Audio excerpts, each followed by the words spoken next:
Shalom saudara yang dikasihi oleh Tuhan Yesus. Kita berjumpa kembali di hari yang penuh sukacita dan bahagia ini, di hari Minggu di mana kita tetap beribadah kepada Tuhan. Saudara, kita persiapkan hati kita untuk menerima firman Tuhan dengan sebuah tema memperlakukan Yesus sebagai Tuhan. Nats firman Tuhan dari Kisah Para Rasul pasal yang kedua ayat 32 sampai 36. Demikian firman Tuhan. Yesus inilah yang dibangkitkan Allah, dan tentang hal itu kami semua adalah saksi.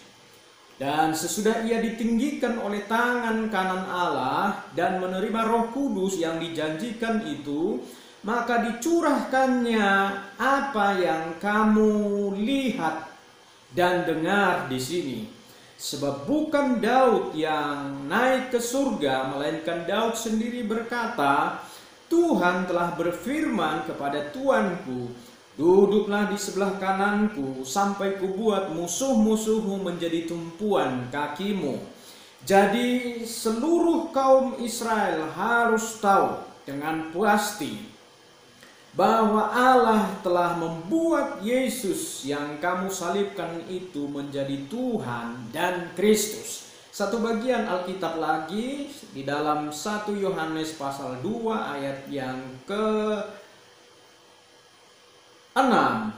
Barang siapa mengatakan bahwa ia ada di dalam Kristus, ia wajib hidup sama seperti Kristus telah hidup. Saudaraku, sepanjang sejarah tidak ada tokoh yang paling kontroversial selain Yesus. Dari lahir hingga matinya, bahkan dari kebangkitannya hingga kenaikannya, banyak diperbincangkan dan diperdebatkan. Ada kelompok tertentu yang mengatakan bahwa Yesus adalah manusia biasa yang diberi kuasa oleh pribadi yang lebih besar dari dia. Yesus sama dengan manusia yang lain. Dia menjadi istimewa dari yang lain karena ia memiliki moralitas yang lebih tinggi dari manusia secara umum. Kemudian ada juga kelompok yang lain yang beranggapan bahwa Yesus itu dilantik menjadi Tuhan oleh Raja Konstantin di Konsili Nisea pada tahun 325 Masehi. Dan masih banyak lagi argumentasi, hujatan, dan penolakan yang ditujukan kepada Yesus. Tapi satu hal yang harus kita pegang adalah bahwa kebenaran tetaplah kebenaran. Sekalipun mereka menganggap Yesus bukan Tuhan, tetapi Yesus tetaplah Tuhan. Ketuhanan Yesus tidak dapat berubah atau diubah oleh pendapat manusia. Itulah sebabnya kerinduan Allah bagi kita agar kita mengenal Kristus semakin dekat, semakin lebih dalam. Karena pengenalan kita akan Yesus akan menentukan sikap dan relasi kita dengan Dia.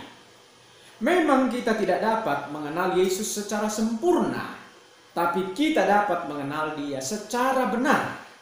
Kita bisa mengenal Yesus setiap saat, dan Dia pun senang untuk dikenali oleh umatnya. Saudaraku, bagaimana caranya kita memperlakukan Yesus? Yang pertama, mari kita menempatkan Yesus pada posisinya sebagai Tuhan. Sekali lagi, menempatkan Yesus pada posisinya sebagai Tuhan.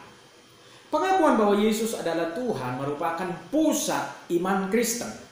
Jadi setiap orang yang percaya Yesus harus mengakui Dia bukan hanya sekedar sebagai juru selamat, tetapi juga sebagai Tuhan.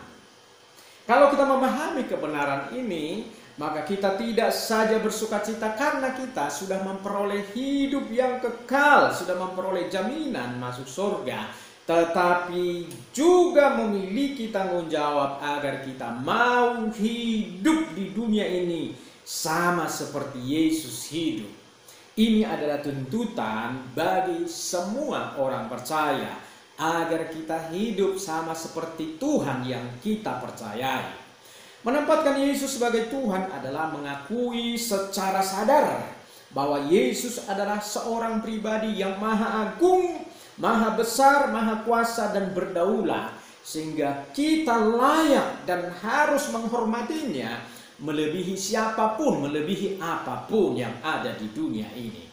Saudaraku, arti Tuhan dalam bahasa Indonesia adalah sesuatu yang diyakini, dipuja dan disembah oleh manusia sebagai yang maha kuasa dan maha perkasa. Tindakan menyembah hanya bisa dilakukan kepada yang lebih tinggi, kepada yang dipertuan atau kepada yang dipertuhankan. Dalam Kisah pasal 4 ayat yang ke-36 berkata, "Jadi kaum Israel harus tahu dengan pasti bahwa Allah telah membuat Yesus menjadi Tuhan dan Kristus."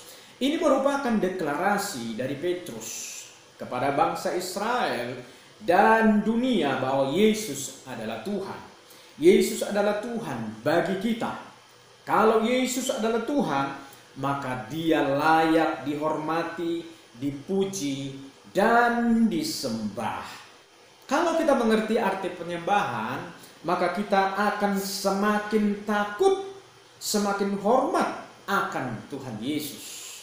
Penyembahan dalam bahasa Yunani adalah proskuneo, artinya bersujud sampai wajah menyentuh tanah.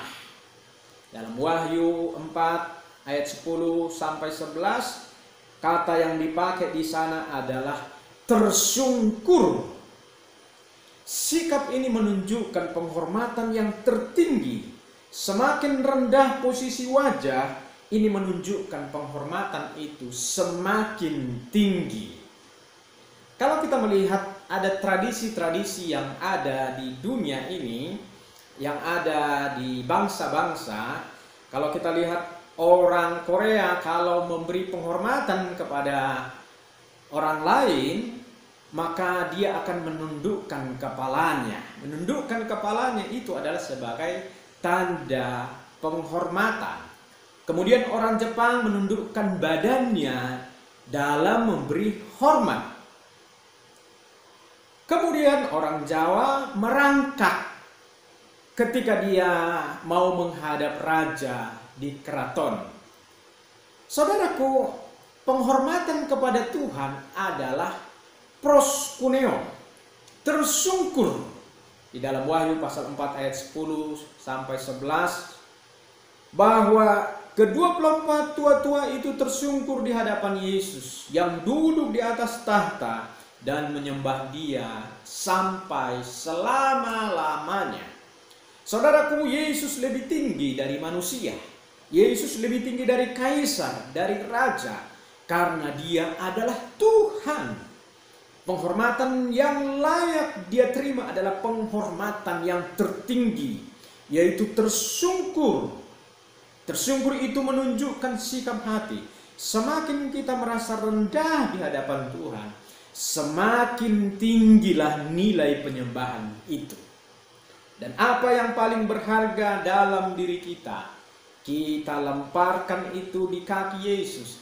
Sama seperti tua-tua itu melemparkan mahkotanya di hadapan tahta Yesus. Maksudnya bahwa penyembahan yang benar, penyembahan yang tertinggi adalah memberikan seluruh hidup kita kepada Dia, menghormati Dia dengan total, dengan sungguh-sungguh melebihi apapun yang ada di dunia ini. Sebab Dia adalah Tuhan. Dalam pelayanan Yesus selama ada di dunia, memang Dia memperkenalkan dirinya sebagai gembala, sebagai sahabat, sebagai mempelai laki-laki. Itu artinya Yesus sedang menunjukkan sifatnya dan hubungannya dengan umatnya.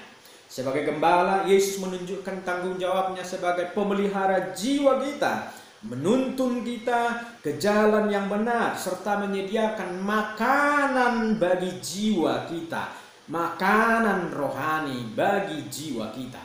Sebagai sahabat, Yesus sedang memperlihatkan kedekatannya dengan umatnya. Sebagai mempelai pria, mengharapkan kita sebagai mempelai perempuan untuk hidup kudus sampai pernikahan terjadi sampai Yesus datang pada kali yang kedua.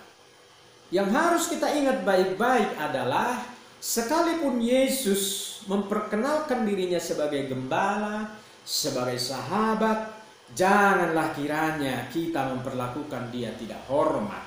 Memperlakukannya seperti pelayan yang mengurusi kebutuhan-kebutuhan kita dan menjadikannya seperti security yang akan menjaga kita setiap saat, yang akan menjaga rumah, menjaga usaha kita, menjaga kita dalam perjalanan. Janganlah kiranya demikian.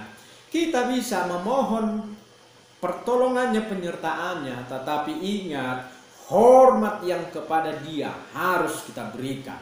Kita harus menghormati dia melebihi apapun.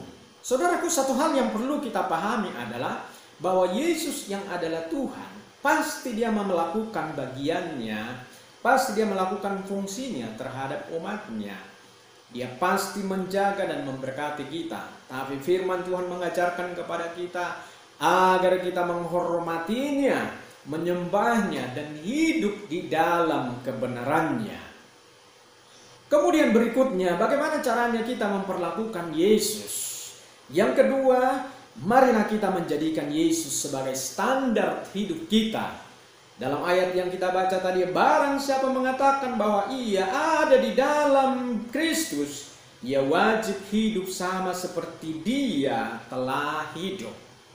Saudaraku, saat kita terpanggil menjadi orang Kristen, ada hukum yang harus kita jalankan, yaitu kita wajib hidup sama seperti Kristus hidup.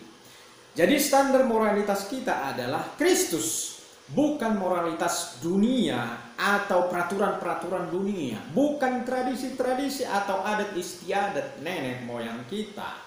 Seperti apakah Yesus hidup? Mengacu pada Roma 12 ayat yang kedua, Yesus telah melakukan kehendak Allah, yaitu melakukan apa yang baik, melakukan apa yang berkenan kepada Bapanya, dan melakukan apa yang sempurna. Jadi saudara, ada tingkatan perbuatan itu, dari yang baik, benar, dan sempurna. Dan semua hal ini sudah dilakukan oleh Yesus. Sempurna adalah standar hidup Allah. Dan kesempurnaan hidup menjadi tujuan kita sebagai orang yang percaya. Dan ini ditekankan oleh Yesus. Di dalam Matius 5 ayat yang ke-48 dikatakan di sana, hendaklah kamu sempurna sama seperti Bapamu sempurna. Bagaimana caranya agar supaya kita dapat mencapai standar kehidupan Yesus? Yang pertama, mengenal Yesus secara pribadi. Hati-hati agar jangan terjebak dengan pengenalan secara intelektual. Mengenal Yesus dalam sejarah, tahu dan kenal dari teks Alkitab bahwa Dia Tuhan. Banyak orang Kristen yang demikian di Amerika dan di negara-negara Eropa. Mereka mengenal Yesus dari Alkitab, tapi mereka tidak mau hidup seperti Yesus, tidak mau beribadah, tidak mau hidup sesuai dengan ajaran Alkitab, dan tidak mau hidup dalam kekudusan. Pengenalan yang benar bukan sekedar intelektual, tetapi percaya dalam hati bahwa Yesus adalah Tuhan.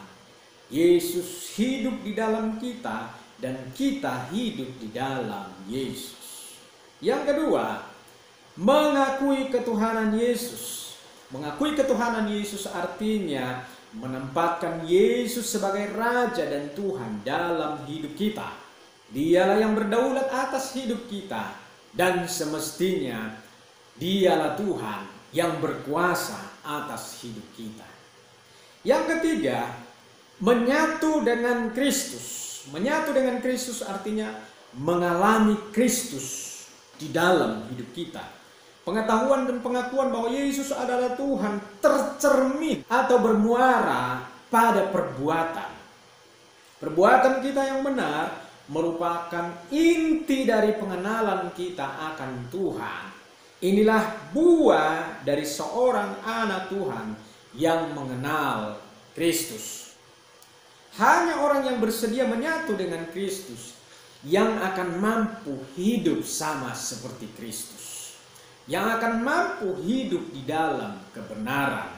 Saudaraku, biarkan firman Tuhan selalu bekerja dalam hidup kita. Biarkan Kristus yang berdaulat dan bertahta dalam hidup kita, biarkan Dia yang akan membawa kita kepada kehendak-Nya. Saudaraku, mari kita tetap setia dan selalu hidup sama seperti Kristus. Tuhan Yesus memberkati.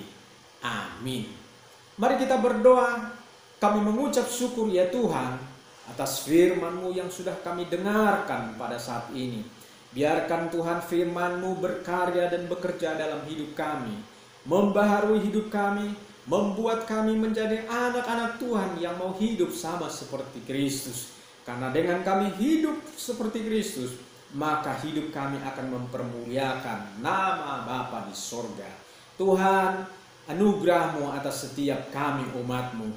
Terkhusus di hari-hari ini Tuhan, kami sedang mengalami ancaman COVID-19 ini. Ya Tuhan, kuasa-Mu tidak pernah berubah. Dulu, sekarang, bahkan selama-lamanya.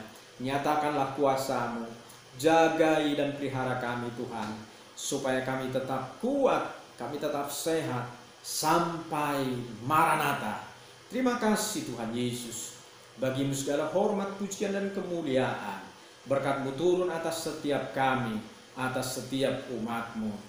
Biarlah berkat damai dan sejahtera dari Allah Bapa, kasih karunia dan rahmat Tuhan Yesus Kristus, serta pertolongan, penghiburan, kekuatan Roh Kudus menyertai memberkati kami sekalian hari ini sampai selama-lamanya. Tuhan Yesus menjemput setiap kami yang percaya. Haleluya, haleluya. Amin.